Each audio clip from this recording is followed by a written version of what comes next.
আচলতে কি হৈছিল ৰঙাতাপুত ফেচবুক পোষ্ট দীপাংকৰ নাথৰ অসমীয়া জীয়ৰীক কিদৰে বাংলাদেশী মিয়াই কৰিছিল কিদৰে অসমীয়া মানুহক হত্যা কৰিছিল সকলোখিনিয়ে দাঙি ধৰিছে ৰঙাতাপু 1982 1982ৰ ঘটনা অসমত অসমীয়াৰ লগত আকৌ পুনৰাই হ'ব অসমীয়া জাতি এতিয়া কুম্ভকৰ্ণৰ নিদ্ৰাত কোনো নাই এতিয়া অসমীয়া জাতিৰ হৈ যুঁজ কৰিব কোনে কৰিব অসমীয়াৰ হৈ সংগ্ৰাম এয়াই বাস্তৱ ৰঙাতাপু 1982 আচলতে প্ৰত্যেকজন অসমীয়াই এই ছবিখন চাওক আমাৰ অসমীয়া যুৱ মঞ্চৰ সকলোৰে অনুৰোধ আমি সকলোৱে আজি এই ছবিখন চাই উপলব্ধি কৰিছোঁ আৰু সঁচাকৈয়ে যে অসমীয়া জাতিৰ ধ্বংস নিশ্চিত 100% স্বীকাৰ কৰিছোঁ কাৰণ সেই যে 1982 আকৌ পুনৰাবৃত্তি হ'ব 100% আচলতে কি হৈছিল ৰঙাতাপুত অসমীয়া জীয়ৰীক কিদৰে বাংলাদেশী মিয়াই ধৰ্ষণ কৰিছিল কিদৰে অসমীয়া মানুহক হত্যা কৰিছিল সকলোখিনিয়ে দাঙি ধৰিছে ৰঙাতাপু 1982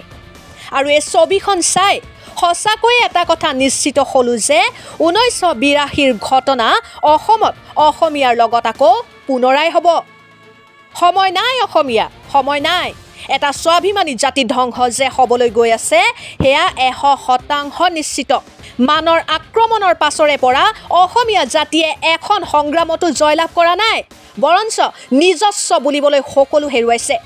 অসমীয়া জাতি এতিয়া কুম্ভকৰ্ণৰ নিদ্ৰাত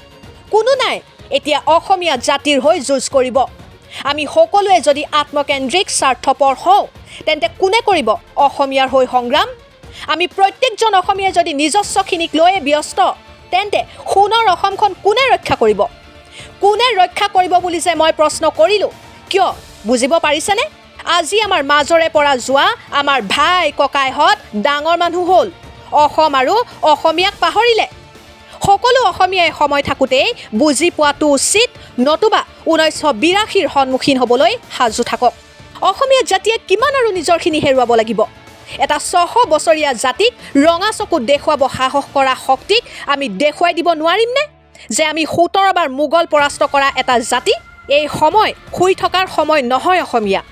এই সময় এক হোৱাৰ সময় আৰু আমি এক হ'ম আমি যুঁজিম আৰু জিকিম জয় আই অসম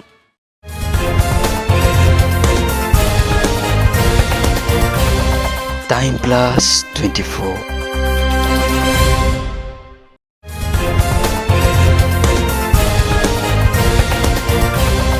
Time Plus 24